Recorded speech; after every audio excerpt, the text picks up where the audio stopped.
Jeudi 10 juin les amis, salut à tous, j'espère que vous êtes en forme ou que vous soyez bienvenus comme d'habitude à la maison dans mon petit bureau pour ce point média, c'est l'épisode 126 sur YouTube. Et si nous avions là le nouveau trident offensif du Barça pour la saison prochaine. Regardez, on parle de nouveaux deals durant ces dernières 24 heures avec du Messi, du Kun Agüero qui vient d'arriver et peut-être Lautaro Martinez. C'est au cœur de cette édition. Mais avant cela, bien évidemment, on est à J-1. À 24 heures du démarrage de l'Euro, ne me dites pas que je ne vous avais pas prévenu. Il vous reste 24 heures pour valider votre grille à 1 million d'euros cash avec les copains de NetBet. C'est très simple. Vous devez trouver tous les résultats du premier au dernier match. La grille est en place. Mais attention, au coup d'envoi, au kick-off du premier match, c'est terminé. Vous ne pourrez plus participer. Il vous reste donc 24 heures pour valider tout ça dans cette édition. N'oubliez pas, c'est un rappel. L'information principale donc aujourd'hui, pour moi, elle est là au niveau club.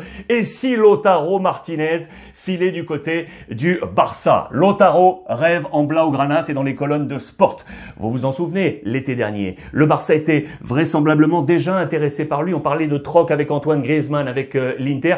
Cela revient sur le tapis. Le Barça serait de nouveau intéressé. Mais attention, El Cholo Simeone est là. Il en aurait fait, lui, sa priorité pour l'Atlético. Il y a un véritable bras de fer qui se lance, d'autant que Lautaro Martinez a lancé un petit signe au Barça. On l'interprète comme tel du côté de la presse catalane. Un guiño, c'est un petit signe comme ça. Pourquoi? Parce que Lautaro n'a toujours pas prolongé son contrat avec l'Inter. On va le voir également dans la presse italienne. Et du coup, côté Barça, on le voit là, un petit signe peut-être favorable pour faire venir Lautaro Martinez côté Barça. Affaire à suivre. En attendant, regardez ce qui se passe également ici. Je vous rappelle que Wijnaldum, qui était la priorité du Barça, ça semblait quasiment fait avec Koeman. Paris est passé par là et a emmené Wijnaldum. Du coup, le Barça doit se concentrer sur d'autres options. L'une d'entre elles, je vous en ai déjà parlé hier, serait lui, Pellegrini de l'AS Roma. Attention parce que l'Atalanta Bergame a toujours une option sur lui. On parle de 30-35 millions d'euros pour aller chercher Pellegrini. Mais ce n'est pas la seule option pour Ronald Koeman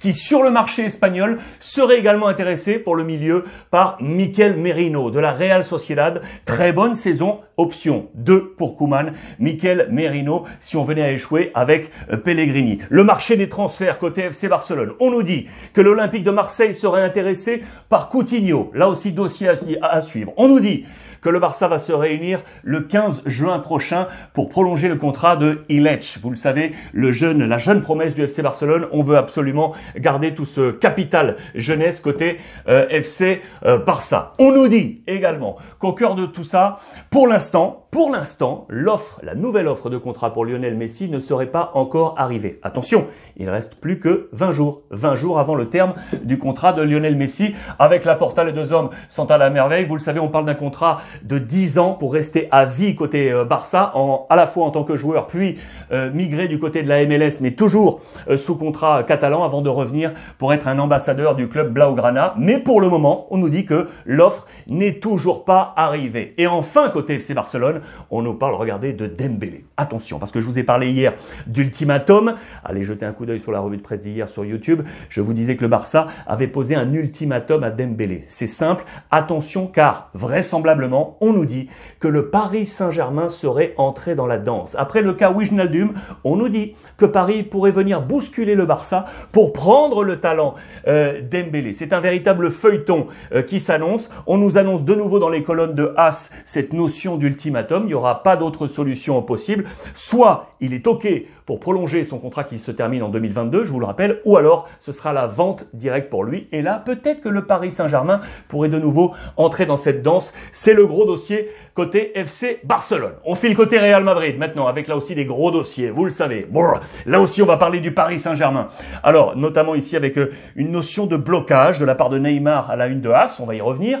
Mais l'info forte, elle est ici parce que ça, c'est très actif. Regardez, si Ramos veut absolument rester au Real Madrid, qu'il appelle. Qu'il nous appelle. Voilà un message du Real à l'attention du capitaine Sergio Ramos. Je vous rappelle que le contrat est terminé. C'est le dernier appel possible. Ultima llamada. Je vous l'ai déjà dit hier. Le club madrilène avait mis sur la table une proposition de contrat à 1 an, plus une année de contrat, d'accord? Lui en voulait 2 et une baisse salariale de 10%. Vraisemblablement, durant les dernières heures, avec son agent, qui n'est autre que son frère, ils auraient dit « Ok, à cette proposition, sauf que le Real Madrid rappelle que cette proposition est désormais caduque. Il faut revoir les plans et donc on demande aux joueurs d'appeler le Real Madrid. Le Real est tranquille. Pourquoi? Parce que vous le savez, David Alaba est arrivé. La pression est donc dans le camp de la famille Ramos, le capitaine du Real Madrid. S'il venait à quitter le Real, sachez une chose, eh bien il n'y aurait plus de capitaine espagnol car les capitaines seraient Marcelo en numéro 1, s'il vient à rester bien évidemment, numéro 2 Karim Benzema et numéro 3 Raphaël Varane s'il vient à rester également côté Real Madrid. Agitation côté Real, bien évidemment, avec cette notion également de capitaine. Real toujours avec donc cet imbroglio autour de Kylian Mbappé qui restait l'objectif numéro 1 du Real Madrid. Le président Nasser El Khelaifi a dit niet, hors de question. Et on nous dit dans les colonnes de AS que c'est tout simplement Neymar qui aurait facilité en plus ce discours de Nasser El Khelaifi, car Neymar aurait, je mets tout ça au conditionnel, exigé que Mbappé reste au Paris Saint-Germain pour prolonger lui-même son contrat. Voilà la clé de voûte pour voir éventuellement Mbappé rester au PSG la saison prochaine. Info Real Madrid toujours avec, regardez, Brahim Diaz, vous le savez, lui qui est pour l'instant prêté du côté de l'AC Milan. Deux options, la possibilité d'entrer dans le groupe de Carlo Ancelotti. Il va y avoir une discussion entre les deux hommes. Deuxième option, rester prêté et bien évidemment côté AC Milan, Pioli le veut le garder absolument. Information travaux, Santiago Bernabéu. Sachez que le retour à Bernabéu est prévu pour le mois de septembre. Je vous l'ai rappelé hier, entre la reprise du championnat et ce mois de septembre, pour les premiers matchs à domicile, le Real Madrid a fait une demande à l'Atlético pour jouer éventuellement du côté du Wanda Metropolitano. C'était hier dans la revue de presse. Et en parlant de l'Atlético Madrid, voici les dernières infos avec ce futur, le futur des champions. Sachez que cette ossature de l'Atlético ne va absolument pas bouger, à juste titre, parce que là on est consolidé, on va renforcer avec des nouveaux moyens financiers du côté de l'Atlético Madrid, ce qui fait qu'El Cholo Simeone va garder ce même squelette. On nous annonce, allez, un renfort par ligne du côté de l'Atlético Madrid. Eux, ils sont l'incarnation justement de ces lignes qui ne devraient pas trop bouger. Ce sont ces trois hommes, Hermoso, Lodi et Carrasco. Hermoso ici et Carrasco plus Lodi, ce sont eux qui tiennent le côté gauche de l'Atlético Madrid. Ils vont rester là, ils vont rester en place. Ils font partie de l'ossature d'El Cholo Simeone. Je vous emmène maintenant en Italie avec l'actualité club toujours. Avant de parler de l'Euro. En Italie, voici les plans possibles de la Juventus de Turin de l'ami Max Allegri. Ce qui est sûr ici, c'est qu'il va baser ce plan de bataille sur Dybala et sur Morata. Ce qui est sûr également, c'est qu'il a un peu plus l'esprit libre aujourd'hui parce que regardez ce qui est tombé dernièrement depuis le tribunal de Suisse. On a demandé à l'UEFA et à Ceferin de suspendre totalement ses actions à l'encontre du FC Barcelone, du Real Madrid et de la Juventus de Turin. Vous le savez, les trois grands qui tenaient cette option Super League. Ceferin, pour l'instant, est muselé. Ça libère la Juventus, ça libère Max Allegri pour la construction de son schéma. Je vous ai grossi d'ailleurs tout ça. Je vous donne quelques clés de voûte pour vous dire quoi. C'est que des joueurs que l'on pensait en partance comme Chiellini, Rugani ou encore Fagioli, eux devraient rester. Un changement peut-être de rôle pour différents joueurs comme Cuadrado, Bentancur ou Bernardeschi. En vous grossissant tout ça, regardez ce que ça donne. Voici le plan de Pirlo la saison passée. On était en 3-5-2. Avec Max Allegri, on est en 4-2-3-1. Voici ce plan de bataille. Prenez le temps de regarder tout ça. La principale nouveauté, elle est ici. Vous le voyez. Avec, vous le savez, l'option numéro 1, c'est Locatelli, le joueur de Sassuolo. Et on nous parle de nouveau de Pjanic. Retour aux sources, retour avec le mentor Max Allegri. Le passage au Barça n'a pas vraiment fonctionné. Il devrait, vous le savez, revenir du côté de la Juventus Turin. Ça, c'est super intéressant. Comme annoncé, regardez, c'est là, je vous en parlais côté Barça, Lautaro qui freine. Pour l'instant, pas de prolongation de contrat avec l'Inter. Que va-t-il se passer? C'est le véritable feuilleton. Inter toujours, avec l'ami Achraf Hakimi. On pensait que ça semblait complètement fait avec le Paris Saint-Germain. Non, non les amis. C'est pas encore fait parce qu'on nous dit dans les colonnes de la Gazzetta dello Sport que deux autres clubs viennent se mêler à la danse. Le Bayern Munich, avec peu d'options, certes, mais également Chelsea. Et là, on nous dit que Chelsea est en train de mettre les moyens pour venir chercher Achraf Hakimi. Attention, ça aussi, c'est à suivre pour le Paris Saint-Germain. Côté AC Milan, là aussi on travaille. Vous l'aurez donc compris, je vous en ai parlé tout à l'heure avec Brahim Diaz. Eh bien, on va attendre de voir comment Carlo Ancelotti manœuvre ce dossier pour voir s'il reste ou non en prêt du côté de l'AC Milan. Et l'autre, c'est Dalot, prêté par Manchester United. Vraisemblablement, il devrait rester nouveau prêt entre Manchester et l'AC Milan pour voir Dalot rester du côté de l'AC Milan. Les autres options, on en a déjà parlé hier. Ziyech qui devient un nouveau visage potentiel pour l'AC Milan, tout comme Tomori, vous le savez, déjà prêté, ou encore Olivier Giroud. Et Junior Firpo du Barça. Voilà le mercato de l'AC Milan. Ça, j'adore ces petites histoires qui font toujours les grandes histoires du football. Avec les changements d'entraîneur, regardez, le grand derby romain va changer de visage, bien évidemment. Avec Sarri, ça y est, qui arrive du côté de la Lazio et du côté de l'AS Roma, c'est bien évidemment Monsieur José Mourinho. Les deux hommes sont là, ce seront les deux nouvelles confrontations, la nouvelle confrontation dans ce grand derby de Rome. À noter l'information parlant de Rome, que Fonseca, l'ancien entraîneur de la Roma, file du côté de Tottenham, les amis. Il file du côté de Tottenham pour justement être le successeur de José Mourinho qui était parti il y a quelques mois. Les dernières informations en Italie, elles sont là pour vous montrer notamment, et j'aime beaucoup aussi ça, le frère Inzaghi. Vous le savez que Simone Inzaghi est l'entraîneur de l'Inter aujourd'hui. Eh bien, Filippo Inzaghi, qui était du côté de Benevento, vient de signer à Brescia, toujours en Série B. Il est le nouvel entraîneur de Brescia, Filippo Inzaghi. Les dernières informations club, elles concernent la Ligue 1. Elles vont vous intéresser, je le sais, et notamment avec l'Olympique de Marseille. Il y a une passerelle avec l'Italie. C'est avec Max Lopez, vous le savez, qui reste du côté de Sassuolo. Très belle page dans les colonnes de la Provence. J'ai retrouvé le plaisir de jouer. Il nous parle de son amour pour Marseille, bien évidemment, mais de sa satisfaction d'avoir trouvé le bon terrain de jeu du côté de Sassuolo. Il garde des accroches avec Marseille, bien évidemment, avec son frère ici, Julien. Il a ouvert une salle de sport avec un ami là-bas. On nous en parle dans les colonnes de la Provence. Ça également pour l'Olympique de Marseille. Ça y est, vous le voyez sur le Twitter officiel, l'Olympique de Marseille annonce un accord de principe, ça y est, avec Flamengo pour Gerson. C'est ici expliqué dans les colonnes également de la Provence. Un montant qui serait près de 20 millions d'euros hors bonus. 24 ans pour lui, on le rappelle, il serait la première recrue de Sampaoli. Mais attention, on a encore des discussions par le club parce que le club de Flamengo aimerait le conserver jusqu'au 10 juillet prochain. Là aussi, c'est un dossier à suivre. L'Olympique de Marseille qui travaille sur un autre dossier, on en avait déjà parlé, c'est Christian Pavón, le joueur de Boca Juniors. Il reste sur les tablettes de Sampaoli, affaire à suivre pour lui. Et enfin, les infos ici, regardez ça, pour vous montrer, avec notamment côté Paris Saint-Germain, on parlait de Donnarumma qui devait arriver. Il y a encore un autre gardien qui est arrivé à Paris, un plus jeune, pour jouer avec les U19. Regardez, c'est lui, il nous arrive en provenance de Lille, c'est le jeune, Lucas Lavallée. Lucas Lavallée, vous le voyez, Twitter officiel du Paris Saint-Germain. Et enfin, en parlant de Paris, un ancien du PSG qui pourrait intéresser là aussi l'Olympique de Marseille. L'information, elle est là, révélée par nos confrères du 10. C'était posté ces dernières heures. Sampaoli serait intéressé par David Luiz, qui devrait quitter Arsenal, ancien du PSG, et s'il revenait en Ligue 1 et sous le maillot de l'Olympique de Marseille. Vous pouvez imaginer ça. Magnifique.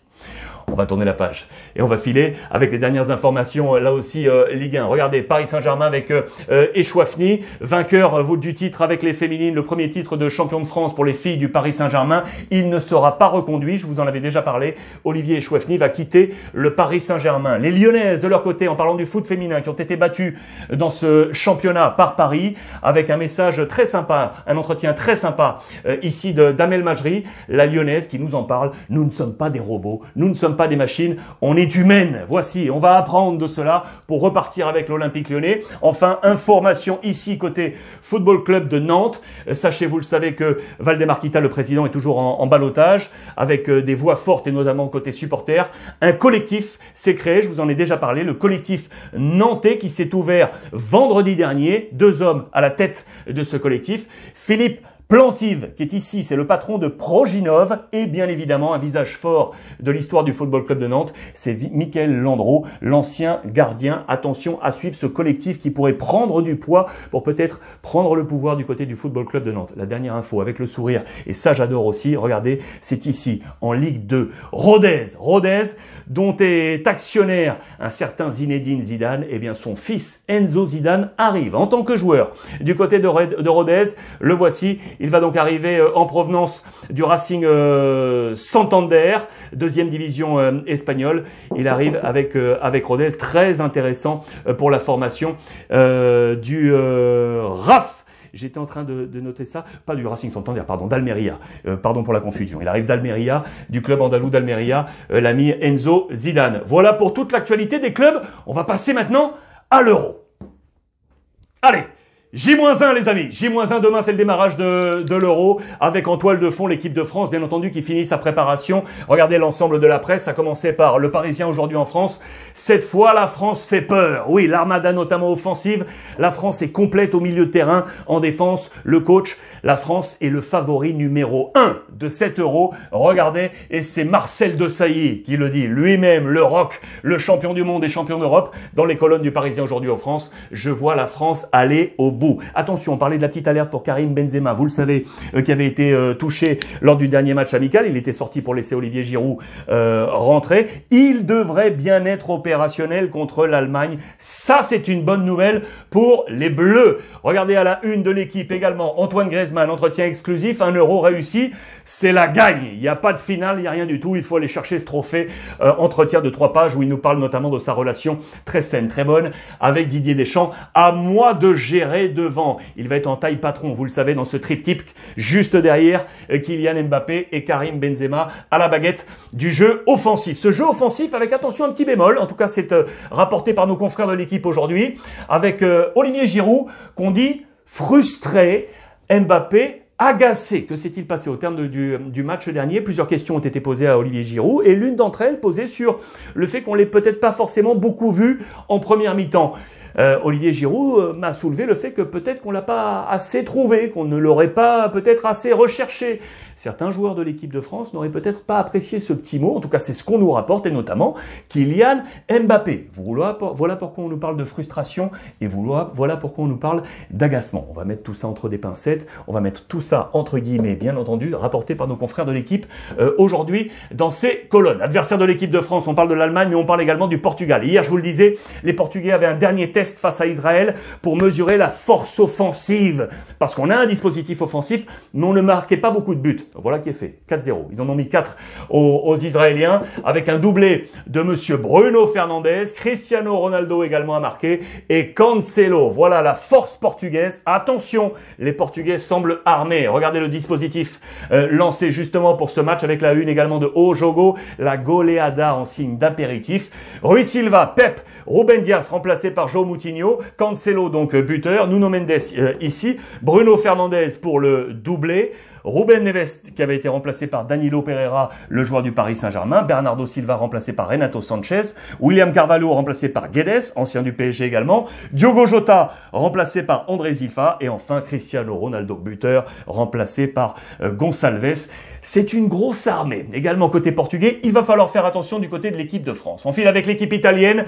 Regardez, ils ont faim. C'est eux qui vont ouvrir le bal. Demain, les Italiens de 7 euros face à la Turquie, vous le savez, avec un entretien autour de Conte. La parole de Conte avec le drapeau italien au fond. L'ancien entraîneur de l'Inter qui prend du temps là pour savoir quel club il va choisir pour l'avenir. C'est un très bel entretien. Il parle bien évidemment des forces de l'Italie et de la capacité de Mancini, le sélectionneur, à avoir réuni ce groupe et avoir donné toutes les forces. Il est en vacances actuellement, là, du côté d'Ibiza, avec un certain Pirlo. Tiens, ils s'adorent, ils sont en vacances. Où ira-t-il la saison prochaine? C'est encore un point d'interrogation sur l'ami Conte. En attendant, cette sélection italienne est donc bien armée. Regardez en page intérieure, on nous parle de ces deux hommes, avec un titre de Ballot à Ballot. C'est un peu tiré par les cheveux, mais plus on va y aller. Ballot ici, vous le savez, c'est Balotelli, qui était la figure de proue de l'Euro 2016 des Italiens, comme la nouvelle jeunesse qui incarnait la force italienne. Ça avait fait un peu flop pour lui. Ensuite, on espère une autre destinée pour un autre Ballot, mais ils sont deux, c'est Barella et Locatelli. Barella, Locatelli, ça nous donne un Ballot. Barella qui est un titulaire aujourd'hui indiscutable dans cet effectif de Mancini. Normalement, le triptyque au milieu, c'est Jorginho, Barella, Verratti. Verratti est out pour le moment et du coup, c'est Locatelli qui joue dans la danse. Très bon joueur, Sassuolo, je vous l'ai dit, tablette numéro 1 pour la Juventus de Turin. De Ballot à Ballot, Côté italien, Mancini qui va donc se jouer ce match d'ouverture à Rome, les amis, cette ville éternelle qu'il adore. Rome, il a été joueur, vous le savez, de la Lazio ici au début des années 2000. Rome avec son copain de padel, l'ami Totti, pardon. Ils jouent ensemble au padel et voilà avec son épouse tous les lieux qu'il adore, avec sa maison qui est ici du côté de Rome, le stade olympique qui est ici. Voilà, il va jouer chez lui, l'ami Mancini pour ce match d'ouverture face à la Turquie. Attention parce que les Turcs c'est du lourd. Également avec, regardez, les guides que vous connaissez sur la scène internationale, Demiral, Çalhanoğlu et l'ogre qui est ici, le Lillois, le champion de France, Yilmaz. Voici ce groupe probable pour jouer face à l'Italie avec donc Yilmaz et Çalhanoğlu qui est ici, Demiral en défense, un par ligne là pour aller chercher la sélection italienne. Attention, danger. L'Espagne, on parlait d'attention danger, là aussi attention danger parce que vous le savez, ça y est, les autorités sanitaires espagnoles ont autorisé une double dose de vaccin pour la sélection espagnole qui a été décimée avec l'affaire Busquets, l'affaire également Llorente. Il y a une bulle sanitaire, ça c'est une photo d'archive, hein, bulle sanitaire autour de l'Espagne. Les joueurs s'entraînent individuellement. Les deux doses sont deux doses Pfizer. Attention parce qu'on nous dit que avec ces deux doses, les Espagnols ne seront pas forcément à 100%. Pas forcément à 100% pour jouer cet Euro. En tout cas, démarrer cet Euro. Lui veut garder de l'optimisme. L'un des capitaines, Jordi Alba, cela ne va pas nous affecter. On sera en place. L'ami Luis Enrique qui a augmenté sa bulle sanitaire parce que comme il n'a pas encore donné sa liste définitive, il a, vous le savez, jusqu'aux dernières heures avant le match, il a appelé bon nombre de joueurs de l'équipe Espoir qui a joué le match amical là dernièrement que devaient jouer les Espagnols et en raison de cette crise Covid, ils n'ont pas pu jouer pour raisons sanitaires. Du coup, ce sont les Espoirs qui sont allés jouer avec une victoire 4-0 et du coup, Luis Enrique a gardé 11 d'entre eux pour faire une nouvelle bulle sanitaire. Ça fait maintenant 17 nouveaux qui sont venus se joindre aux 24 déjà sélectionnés. Mais maintenant, Luis Enrique va devoir faire ses choix. Et notamment, l'un des choix, c'est de savoir si on garde ou non Busquets. Si on ne le garde pas, vous voyez que Albiol serait l'option numéro 1 pour éventuellement aller chercher un remplaçant. Pourquoi? Parce qu'on nous dit tout simplement que Luis Enrique n'est pas obligé d'aller chercher un milieu de terrain pour remplacer Busquets. Il peut choisir un défenseur. Et comme Llorente a lui également été touché par la Covid, peut-être que le choix sera de préférer prendre un défenseur plutôt qu'un milieu de terrain et ce serait l'ami Albiol. Voilà pour la sélection espagnole. On passe aux Belges. Maintenant avec là aussi plusieurs informations. Regardez là, De Bruyne. Ça y est, De Bruyne et Thierry Henry sont arrivés avec la Belgique. Je vous en ai parlé hier. Ça c'est très intéressant pour Roberto Martinez qui retrouve donc son gourou offensif, Thierry Henry, qui était déjà là pour la Coupe du Monde 2018. 2 ans et demi après, il revient notamment pour coacher l'ami Lukaku. On nous dit que c'est l'arme secrète dans la presse espagnole, la presse belge qui est donc sur cette sélection, très bonne sélection, notamment un éclairage sur Carrasco qui a fait une très belle saison avec l'Atlético Madrid. Vous le savez, 7 buts, 11 passes décisives pour lui en 35 matchs, toutes compétitions confondues. Et il est sur très certainement ses meilleurs chiffres là depuis un bon petit moment. Ça fait plaisir pour lui, il sera un homme très important de l'effectif offensif de Roberto Martinez. Lui aussi intéressant, Leander Dendoncker. On braque les focus sur lui aujourd'hui parce que Witsel, vous le savez, pour l'instant, n'est pas titulaire. Il sera dans le groupe, mais pas encore titulaire. Et c'est lui qui devrait prendre la place de Witsel, dans l'ombre de Witsel. Ce n'est pas simple parce que Witsel est un véritable classique, mais il tient à marquer sa place et tirer son épingle du jeu. Il sera un joueur à suivre pour le premier match, Dendoncker du côté de la Belgique. Enfin, l'Angleterre, les amis, pour vous montrer quoi? Qu'on est de nouveau sur la revanche en tête face à la Croatie qui est ici, la revanche de la demi-finale de la Coupe du Monde, où les Anglais avaient perdu face aux Croates 2-1 dans la prolongation avec Mandzukic, alors que les Anglais avaient mené 1-0 avec un but de Trippier. Le capitaine Harry Kane qui le dit haut et fort, on arrive les amis, le Here we go s'est transformé en Here we crow, on arrive les Croates, on arrive pour la revanche. Et attention parce que l'ami Gareth Southgate, le coach, le dit clairement, mes joueurs ont encore dans la tête cette défaite en demi-finale, il faut en faire un élan positif pour aller chercher la victoire face à la Croatie. Voilà pour les dernières infos de ce jour et de cette revue de presse. Les amis, comme d'habitude, attention, on est à J-1. Demain, on va se régaler pour le démarrage de l'Euro. En attendant, on échange via les réseaux sociaux avec le petit hashtag RuizClub. On suit la chaîne YouTube en agitant la petite clochette. Abonnez-vous, c'est gratuit. Et comme tous les jours, n'oubliez pas, profitez des vôtres.